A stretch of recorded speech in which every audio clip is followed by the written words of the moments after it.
کے اسباب کا طریقہ، پھر بادشاہ جو ہے پھر اللہ اکبر، پھر اس کو تیل کھولتے ہوئے تیل میں ڈالا جاتا ہے۔ بادشاہ کہتا ہے اے نوجوان سن لے، تیری تو 18 سال کی ہوئی جوانی ہے، تو اپنی جوانی پر ترس کھا، تو رو رہا ہے مجھے وہاں آ گیا، لیکن وہ نوجوان کہتا ہے بے شک میری 18 سال ابھرتی ہوئی جوانی ہے، یہ جوانی میں بارگاہ رب العالمین میں قربان تو کر سکتا ہوں، لیکن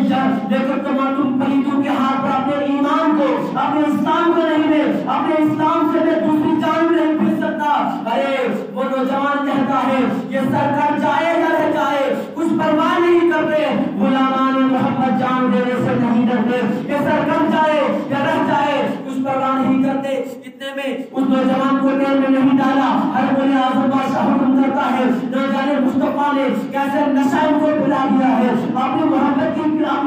میں کتنا گرفتار کر دیا ہے۔ ہر بولے اعظم بادشاہ حکم کرتا ہے یہ ایسے ماننے والے نہیں ہیں، ان کو گرفتار کر دیا جائے۔ جب ان نوجوانوں کو گرفتار کر دیا جاتا ہے، مجاہدین اسلام کو گرفتار کر دیا جاتا ہے، فاروق اعظم رضی اللہ تعالیٰ عنہ کا دور مبارک ہے، حضرت فاروق اعظم بادشاہ ہر بولے اعظم بادشاہ کو حکم کرتا ہے، خط لکھتا ہے، اے ہر بولے اعظم بادشاہ سن لے، میرے جو سپاہی تم نے پکڑے ہیں، میرے جو مجاہد تم نے پکڑے ہیں، ان کو فوراً رہا کر دو، ان کو فوراً رہا کر دو، ورنہ میں اپنی فوج کو بھیج کر، اپنے سپہ سالاروں کو بھیج کر تمہیں نصف و نابود کر دوں گا، تمہارا نام دینے والا دنیا میں موجود کوئی نہیں ہوگا۔ ہر کوئی اعظم بادشاہ ڈر جاتا ہے، فاروق اعظم کا خط ملنے کے بعد ان کو چھوڑ دیتا ہے۔ تو یہ تھے ہمارے اسلام جو اپنے دین کے خاطر اپنی جانوں کی بازی تو لگا سکتے تھے مگر ایمان نہیں دے سکتے۔ آج دیکھیں مسلمان، یہ الیکشن کا دور چل رہا تھا، آج مسلمان اس ایمان کو بیچتے ہوئے نظر آ رہے ہیں،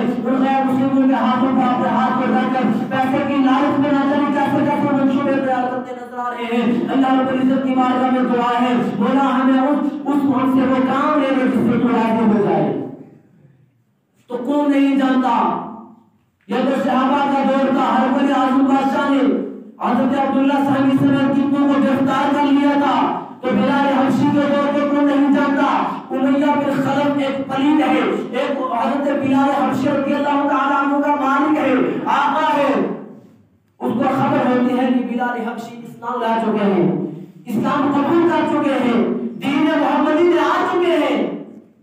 امیہ بن خلف بلال حبشی پر طرح طرح کے ظلم کرنا شروع کر دیتا ہے، آپ کی زبان مبارک پر انگار رکھ دیتا ہے، مدینہ کی تپتی ہوئی ریت پر بلال حبشی کو ننگا کپڑے اتار کر گھسیٹا جاتا ہے۔ وہ بادشاہ امیہ بن خلف جن کے غلام حضرت بلال حبشی ہے، امیہ بن خلف کہتے ہیں یہ بلال دین محمدی میں آ گیا ہے، اس نے محمد بن عبداللہ کے دین کو قبول کر لیا ہے۔ اے نوجوانوں کو حکم کرتا ہے تم انہیں گردن سے رسی سے باندھ دو، رسی سے باندھنے کے بعد جو مدینے کی جو تپتی ہوئی ریت ہے، اس کے جو کنکرے ہیں، اس پر سے گھسیٹ دو، ہو سکتا ہے یہ ایمان سے پھر جائے، ہو سکتا ہے یہ اسلام چھوڑ کر میرے مذہب میں آ جائے۔ لیکن بلال حبشی رضی اللہ تعالی عنہ کو ننگے کپڑے اتار کر جب مدینے کی تپتی ہوئی ریت پر گھسیٹا جاتا ہے، جب مدینے کی تپتی ہوئی ریت پر گھسیٹا جاتا ہے، پھر بلال کو پوچھا جاتا ہے کہ تم نے اسلام چھوڑا؟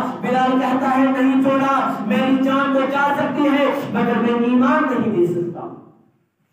یہ حضرت بلال حبشی رضی اللہ تعالی عنہ کا یہ وہ بلال حبشی ہے جب میرے آقا کا وصال ہو جاتا ہے، میرے حضرت بلال حبشی رضی اللہ تعالی عنہ فرقت مصطفیٰ میں مدینہ کو چھوڑ کر شام میں چلے جاتے ہیں۔ جب بلال حبشی شام میں جاتے ہیں، میرے آقا کی زیارت ہوتی ہے، میرے آقا ارشاد فرماتے ہیں بلال کیا بات ہے، تم ناراض نظر آ رہے ہو، تمہیں میرے مدینہ کو کیوں چھوڑ دیا، تم مدینہ کو چھوڑ کر شام میں کیوں چلا گئے؟ جب یہ خام دیکھنا ترسم ہوتی ہے، بلال حبشی مدینہ کا سفر طے کرتے ہیں، بلال حبشی مدینہ کے لیے سفر کرتے ہیں، مدینہ کے لیے سفر کرتے ہیں، صحابہ کہتے ہیں اے بلال جو مصطفیٰ کے دور میں تم اذانیں سنایا کرتے تھے، آج وہ اذان ہمیں سنا کر میرے آقا کی یاد تازہ کر دو۔ اللہ اکبر۔ میرے حضرت بلال حبشی کہتے ہیں میرا دل فرقت مصطفیٰ میں، میرا دل جدائی مصطفیٰ میں چور چور ہو گیا ہے۔ اتنے میں بلال حبشی اذان پڑھتے ہیں، اللہ اکبر اللہ اکبر اللہ اکبر اللہ اکبر، اشہد ان لا الہ الا اللہ اشہد ان محمد رسول اللہ پر جب پڑھتے ہیں بلال حبشی گر جاتے ہیں، بے ہوش ہو جاتے ہیں، بلال حبشی خس جاتے ہیں، کہتے ہیں یہ تو وہ بلال ہے جو جب اذان پڑھتا تو اذان والے کو دکھتا تھا، جب اشہد ان محمد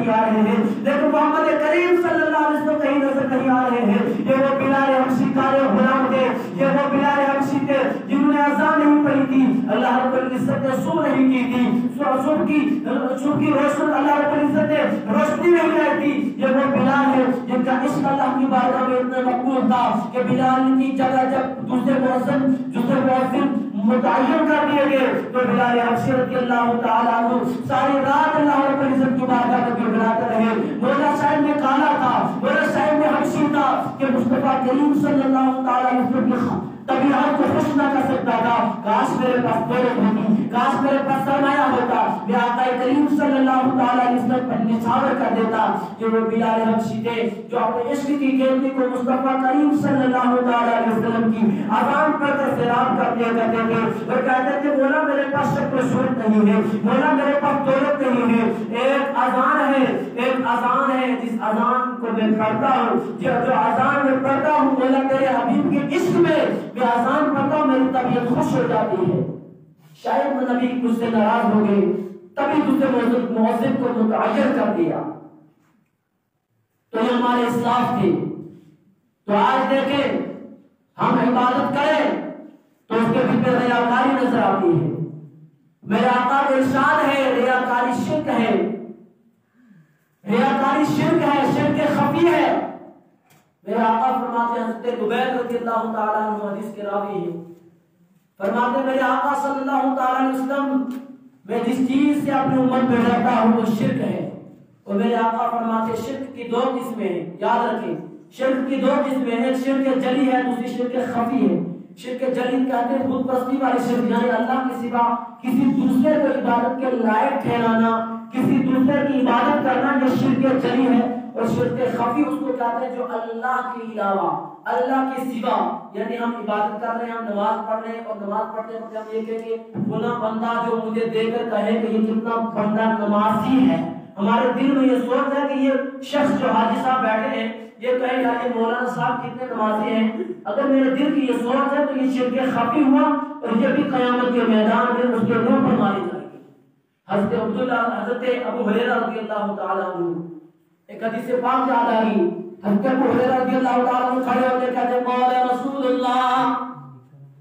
حضرت ابو ہریرہ جب یہ حدیث پڑھتے بے ہوش ہو جاتے، زمین پر گر جاتے، 3 بار کھڑے ہوئے، ابو ہریرہ کھڑے ہوئے، میرے آقا کا فرمان سنانے لگے۔ ابو ہریرہ عرض کرنے لگے، جب تیسری بار کھڑے ہوئے حضرت ابو ہریرہ فرماتے قیامت کے میدان میں اللہ پاک 3 شخصوں کا حساب و کتاب لے گا۔ ابو ہریرہ فرماتے اللہ رب العزت شہید کو اپنی بارگاہ میں لائے گا، قاری کو لائے گا، سخی کو لائے گا۔ اللہ پاک جب قاری قرآن سے پوچھے گا اے قاری قرآن اتنا بتا تو نے دنیا میں علم کس لیے سیکھا؟ تو بڑا اچھا قرآن پڑھتا تھا، تو نے علم کس لیے سیکھا؟ وہ بندہ عرض کرتا میرے مولا تیری رضا کے لیے سیکھا تاکہ تو راضی ہو جائے۔ اللہ فرماتا کہ تو نے یہ نہیں سنا تھا، کہ تو نے یہ دل میں نہیں سوچا تھا جب میں قرآن کی تلاوت کروں تو لوگ مجھے اچھا قاری کہیں۔ وہ بندہ عرض کرتا ہے پروردگار عالم میں ان کی نیت بھی تھی، میں کہتا تھا کہ لوگ مجھے قاری کہیں۔ میرا رب فرماتا ہے ابو ہریرہ حدیث کے راوی ہیں، میرے نبی فرماتے ہیں اس قاری قرآن کو میرا رب فرمائے گا تجھے دنیا میں جب تو دل میں یہ نیت رکھا کرتا تھا کاش مجھے لوگ قاری کہیں، میرا سن دنیا میں ہو جائے، دنیا میں میرا ڈنکا بجے۔ اللہ فرمائے گا، میرے نبی فرماتے اللہ فرمائے گا اے بندے دنیا میں لوگوں سے میں نے تجھے قاری کہلوا دیا، دنیا میں تجھے لوگوں نے قاری قرآن کہا تو دنیا میں تیری نیکی ختم ہو گئی، جن کے لیے تو عمل کیا کرتا تھا یہ نیکی تیری ختم ہو چکی ہے۔ اللہ فرمائے گا میرے فرشتوں اس کو منہ کے پھل گھسیٹ کر جہنم میں داخل کر دو۔ میرے آقا فرماتے ہیں جب میرے نبی کو میرے آقا فرماتے جب شہید کو اللہ کی بارگاہ میں حاضر کیا جائے گا، میرا رب فرمائے گا اے شہید اتنا بتا تو نے شہادت کیوں اپنی تو رب کی بارگاہ میں شہید کیوں ہو گیا؟ وہ بندہ عرض کرتا ہے میرے مولا میں اس لیے شہید ہو گیا، مولا تیرے دین کے خاطر شہید ہو گیا، مذہب اسلام کے خاطر شہید ہو گیا، دین کی سربلندی کے لیے شہید ہو گیا، دین کے بقا کے لیے شہید ہو گیا، میرا رب فرمائے گا اے شہید ہونے والے اتنا سن لے، جب تو نے شہادت کی تھی، تو شہادت کی موت پر آتا، تیری دل میں یہ نیت تھی کاش میرے مرنے کے بعد مجھے لوگ شہید کریں، مجھے لوگ شہداء میں شمار کرے۔ وہ بندہ عرض کرتا میرے مولا تو غفور رحیم ہے، میری نیت یہی تھی، تو اللہ کے نبی فرماتے میرا رب حکم فرمائے گا کہ جو شہید غیر کے لیے شہید ہونے والا جو کہتا تھا دنیا میں مجھے لوگ شہید کہے، دنیا میں مجھے لوگ متقی کہے، میرا رب فرماتا ہے، اللہ کے نبی ارشاد فرماتے ہیں میرا رب حکم فرمائے گا اے فرشتوں یہ جو میری بارگاہ میں دنیا کے لیے شہید کہلانے والا جو میری رضا کے لیے نہیں بلکہ لوگوں کی رضا کے لیے شہید ہو گیا، اس کو کے بر کسی کے جہنم میں داخل کر دو۔ حضرت ابو ہریرہ فرماتے میرے آقا ارشاد فرماتے ہیں جب اللہ رب العزت سخی کو اپنی بارگاہ میں رب طلب کرے گا، اے سخی تو بتا تو دنیا کو دولے، دنیا کو سرمایہ دار جو بھی تیری بار پاس آیا کرتا تھا تجھ کو خالی ہاتھ نہیں لوٹاتا تھا، تو دوسروں کی مدد کس طریقے سے کیا کرتا تھا، تو اللہ اکبر اللہ اکبر، اللہ کے نبی فرماتے ہیں جب اس سخی کو اللہ کی بارگاہ میں حاضر کیا جائے گا، اس سب کو سخی عرض کرے گا مولا تیری رضا کے لیے میں تمام کام کیا کرتا تھا، رب فرمائے گا تو اس لیے کیا کرتا تھا کہ تجھے لوگ سخی کہے، تجھے لوگ نیک پرہیزگار کہے، تو دنیا میں لوگوں نے تجھے سخی بھی بول دیا، تجھے پرہیزگار بھی بول دیا، تجھے سب کچھ بول دیا، اب تیرا دنیا میں تمام عمل ضائع ہو گئے، رب فرماتا میرے پاس کوئی عمل بھی تیرا موجود نہیں ہے، اللہ پاک فرماتا ہے تو منہ کے پر گھسیٹو جہنم میں داخل کر دو۔ تو یہ تو وہ تین ہم بھی نماز پڑھتے ہیں، دن میں یہ نیت کرے کہ اللہ کی رضا کے لیے نماز پڑھیں، یہ نہ نیت کرے کہ لوگ ہمیں تہجد گزار کہیں۔ آپ دیکھیں کہ جتنے بھی ہمارے معاشرے میں ہم بازا ہوتا